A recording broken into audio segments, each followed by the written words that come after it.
Assalamualaikum warahmatullahi wabarakatuh. Halo anak-anak kelas 3, bertemu kembali dengan Bu Resti dalam YouTube channel Guru SD Official. Anak-anak, pada kesempatan kali ini Bu Resti akan memberikan materi tentang latihan soal penilaian akhir semester Gasal untuk kelas 3 pada tema 2, menyayangi tumbuhan dan hewan. Anak-anak, bagaimanakah kabar kalian hari ini? Bu Resti berharap kalian selalu sehat dan selalu semangat dalam belajar. Sebelum belajar, marilah kita berdoa agar apa yang kita pelajari hari ini bisa bermanfaat untuk kita. Berdoa dimulai. Berdoa selesai. Anak-anak, sudah siap kan kita belajar hari ini?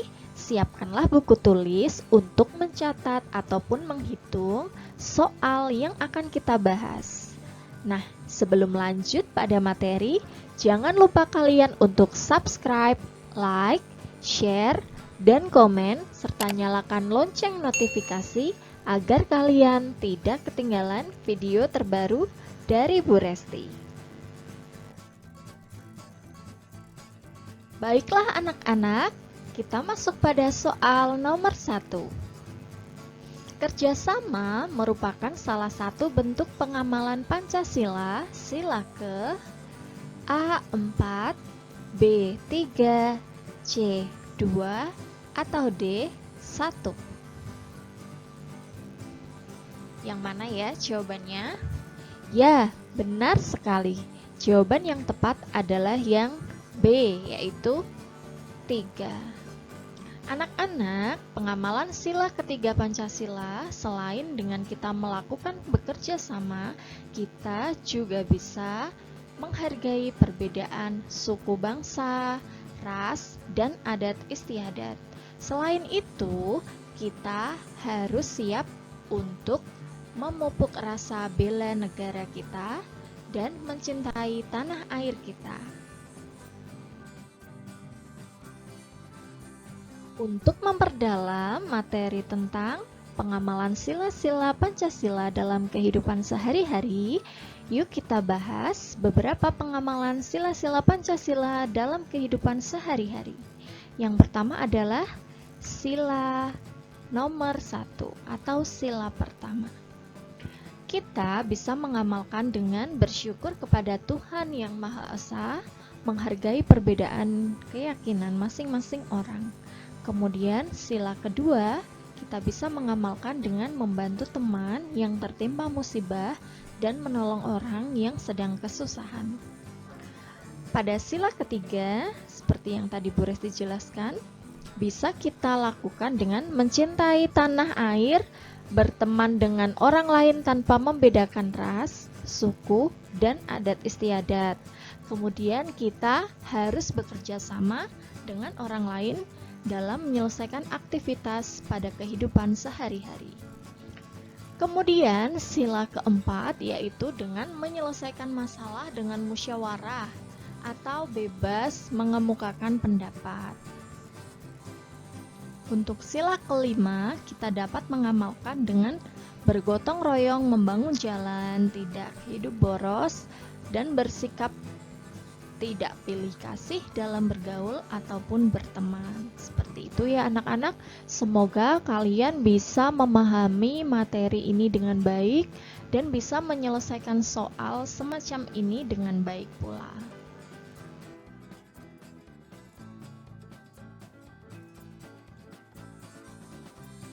Soal nomor 2.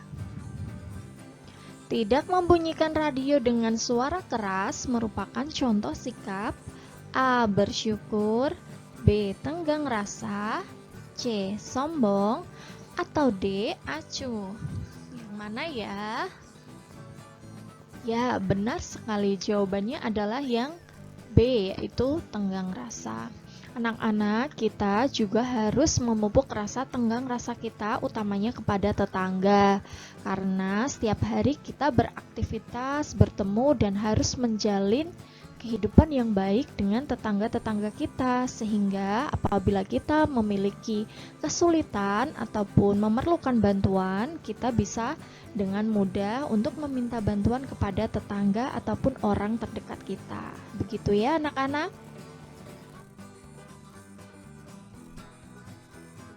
Soal nomor 3. Apabila kita melakukan kesalahan, maka sikap kita sebaiknya A. Menghindar, B. Melupakan, C. Mendiamkan, atau D. Meminta maaf. Nah, pasti kalian sudah pernah melakukan kegiatan ini di kehidupan sehari-hari. Jadi jawaban yang benar adalah yang D, yaitu meminta maaf. Kita harus meminta maaf atas segala kesalahan yang kita perbuat, dan jangan sampai kita melakukan kesalahan itu lagi. Begitu ya, Nak. Semoga kalian bisa menerapkan ini dalam kehidupan sehari-hari. Soal nomor 4. Tumbuhan yang dimanfaatkan manusia berupa batangnya untuk bahan bangunan adalah A. Tebu, B. Ketela, C. Bambu, atau D. Pepaya. Kata kuncinya adalah tumbuhan yang dapat dimanfaatkan batangnya untuk bahan bangunan. Jadi jawaban yang benar adalah yang C, yaitu bambu. Bambu bisa kita manfaatkan sebagai bahan bangunan. Dan kita juga bisa memanfaatkan bambu selain sebagai bahan bangunan juga sebagai kerajinan. Seperti itu ya anak-anak.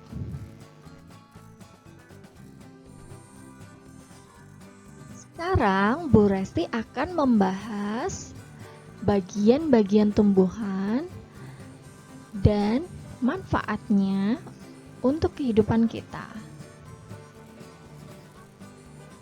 Nah, untuk bagian daun, contohnya yang bisa kita manfaatkan adalah tumbuhan bayam, kangkung, dan pepaya.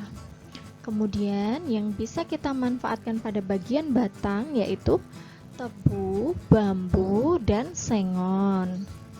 Kemudian pada akar umbi, contoh tumbuhannya adalah singkong, ubi, kentang, dan wortel. Kemudian pada bagian biji, contoh tumbuhan yang bisa kita manfaatkan adalah kubis, kol, dan turi. Untuk bagian buahnya, banyak sekali contoh tumbuhannya, yaitu seperti mangga, jambu, pisang, dan apel. Seperti itu ya anak-anak.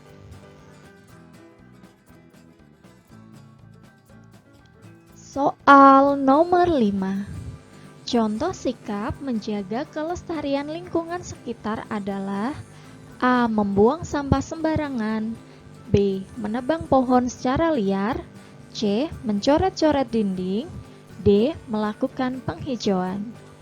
Jawaban yang benar adalah yang D, yaitu melakukan penghijauan. Anak-anak, kita harus senantiasa melakukan reboisasi atau penghijauan agar kita bisa mendapatkan hak kita untuk menghirup udara yang bersih. Karena daun-daun dari pohon yang kita tanam dapat mengurangi debu-debu sehingga udara yang dihasilkan pun semakin bersih dan menyehatkan.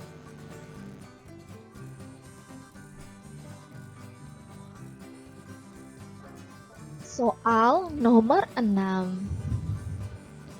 Ada percakapan Dinda dengan Iva. Dinda, Fa, mengapa kamu terlihat lemas? Kemudian Iva menjawab, iya Din, perutku sakit karena tadi pagi aku tidak sarapan. Kemudian Dinda berkata lagi, ayo aku antar ke UKS, kamu istirahat dulu di sana. Isi bacaan di atas adalah A. Dinda belum sarapan, B. Iva sakit perut karena tidak sarapan, C. Iva ingin bermain di UKS, atau D. Dinda sakit perut? Coba kalian cermati dan temukan isi dari bacaan tersebut. Jadi jawabannya adalah yang B, yaitu Iva sakit perut karena tidak sarapan. Anak-anak, kalian pun harus membiasakan untuk sarapan setiap pagi sebelum kalian melakukan aktivitas. Karena dengan kita sarapan pagi akan menyehatkan tubuh kita karena tubuh tidak kekurangan nutrisi.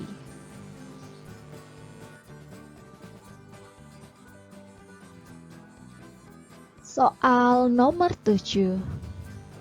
Sebuah kayu memiliki panjang 11 cm. Kayu berikutnya memiliki panjang 17 cm.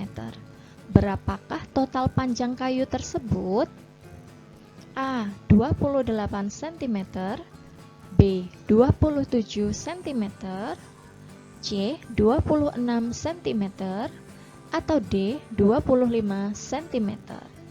Ini soal berkaitan dengan penjumlahan bilangan. Jadi jawaban yang benar adalah yang A, yaitu 28 cm.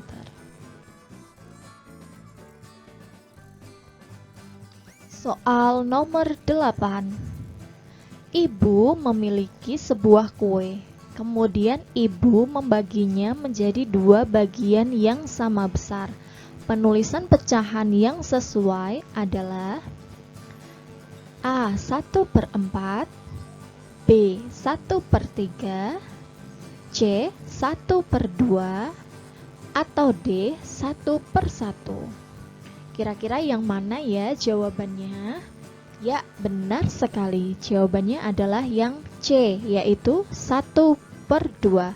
Bagaimana kita bisa menuliskan pecahan tersebut menjadi 1/2? Nah, yang perlu kita cermati adalah bahwa jumlah kue ibu adalah 1, kemudian dibagi menjadi 2 bagian yang sama besar. Jadi kita bisa menulis pecahannya yaitu dengan menuliskan 1 per atau dibagi 2. Seperti itu ya anak-anak. Soal nomor 9. Paman membawa 4 plastik berisikan mangga. Masing-masing plastik diberi 6 buah mangga. Berapa jumlah keseluruhan mangga yang dibawa paman? A. 20, B. 22, C. 18, atau D. 24 buah. Jawaban yang benar adalah yang D, yaitu 24 buah. Karena kita bisa mengalikan dengan 4 dikalikan 6 sama dengan 24 buah. Nah, Bu Resti akan membahas soal yang tadi sudah Bu Resti bacakan. Diketahui satu plastik sama dengan 6 buah mangga, artinya dalam satu plastik terdapat 6 buah mangga. Yang ditanyakan berapa jumlah mangga pada 4 plastik? Jawabannya adalah 4 dikalikan 6 buah sama dengan 24 buah mangga. Jadi jumlah keseluruhan mangga yang dimiliki oleh paman adalah 24 buah mangga.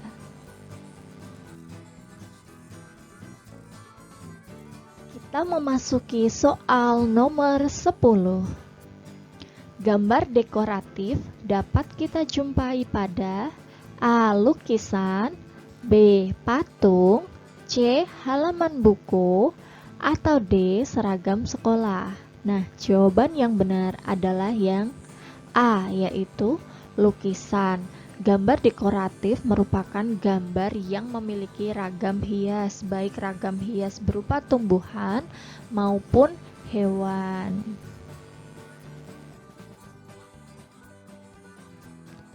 Soal nomor 11. Garis lurus pada gambar memberikan kesan A. Lentur, B. Lembut, C. Tegak dan keras, atau D. Halus. Jawaban yang tepat adalah C, yaitu tegak dan keras.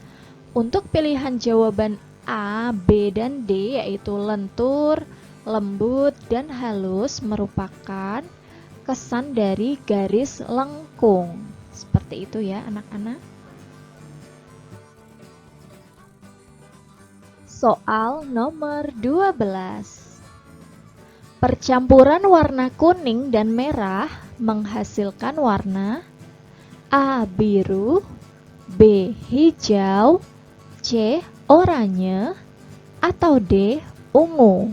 Nah, kata kuncinya adalah percampuran warna kuning dan merah disatukan, dicampurkan, digabungkan akan menghasilkan warna. Ya, benar. Jawabannya adalah C, yaitu oranye. Kalau untuk warna biru, karena warna biru itu merupakan warna dasar, jadi tidak memerlukan campuran. Untuk menghasilkan warna hijau, kita bisa mencampurkan warna biru dan warna kuning. Dan untuk menghasilkan warna ungu, kita bisa mencampurkan warna biru dan warna merah. Soal nomor 13. Permainan tapak gunung sebaiknya dilakukan di A. Lapangan, B. Kelas, C. Kantor, atau D. Kamar. Jawaban yang benar adalah yang A, yaitu lapangan.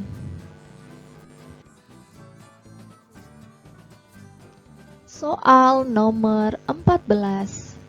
Permainan tapak gunung dilakukan secara A. Individu, B. Bersama, C. Mandiri, atau D. Sendiri.